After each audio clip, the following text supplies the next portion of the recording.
আজি মোৰ লগত কি হ'ল জানেনে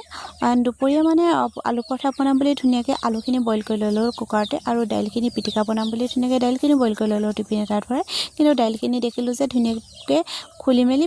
মানে পানী সোমাই পুৰা থুপথুপীয়া হৈ থাকিলে আৰু কি কৰিম এতিয়া উপায় নাই সেয়েহে ভাবিলোঁ আটাখিনিৰ লগত দাইলখিনি দি দিওঁ চেনি অকণমান ধুনীয়াকৈ দিলোঁ নিমখ দিলোঁ প্ৰয়োজন অনুসৰি আৰু দাইলখিনি মানে আটাখিনিতে দি পিনে মঠিলোঁ এতিয়া আলু পৰঠা বনাম বুলি কৈছিলোঁ কিন্তু কি পৰঠা হ'বগৈ মানে ধৰিব পৰা নাই কিন্তু নামটো আপোনালোকে দিব দেই কি পৰঠা হ'বনো এইটো ধৰিব পৰা দাইল পৰঠাই হ'বনে বোলো আলু পৰঠাই হ'ব মুঠতে দাইল আৰু আলু ধুনীয়াকৈ মিক্স কৰি এইফালে বনাই ল'লোঁ মই পিছে বেলি দিলোঁ ধুন মানুহে পুৰিলে মানে পুৰাত কিন্তু ধুন মানুহ উস্তাদ আছে আৰু এইফালে ধুনীয়াকৈ চব্জিখিনি বনাই ল'লোঁ আৰু বনাই হোৱাৰ পাছতে ধুন মানুহ পোনপ্ৰথমে খাব দিলোঁ আৰু খাবলৈ কিন্তু ইমানেই সোৱাদ হৈছিলে নহয় মানে কি ক'ম আৰু আপোনালোকক মানে ভাগতে নুজুৰিলে মানে খাওঁতে কোমলো হৈছিলে আৰু খাবলৈ ইমানেই টেষ্টি হৈছিলে মই পিছে দুটামান শুকানকৈ পুৰি ল'লোঁ আৰু আপোনালোকে এনেদৰে এবাৰ